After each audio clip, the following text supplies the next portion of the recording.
Today special snacks கொஞ்சம் டிஃப்ரெண்ட்டாக கொஞ்சம் ஹெல்த்தியாக பண்ணலாமா?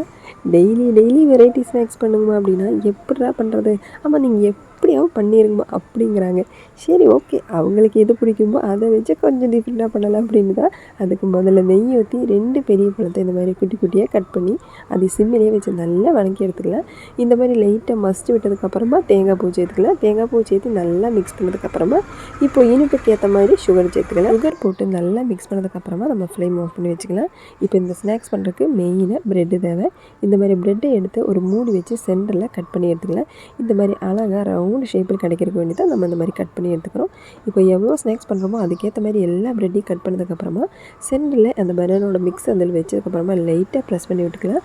இந்த மாதிரி எல்லாம் ரெடி பண்ணதுக்கப்புறமா கூடவே ப்ரெட் க்ரம்ஸு ஒரு முட்டையில் 1/2 கப் அளவுக்கு பால் ஊற்றி நல்லா மிக்ஸ் பண்ணி எடுத்துக்கலாம். இப்போ ரெடி பண்ணி வச்சுக்கிற அந்த ப்ரெட்டை இந்த முட்டையில் முக்கினதுக்கப்புறமா ப்ரெட் க்ரம்ஸில் முக்கி லைட்டாக மட்டுமே ப்ரெஸ் பண்ண போதும். இந்த மாதிரி எல்லா ஸ்நாக்ஸுமே ரெடி பண்ணிக்கலாம்.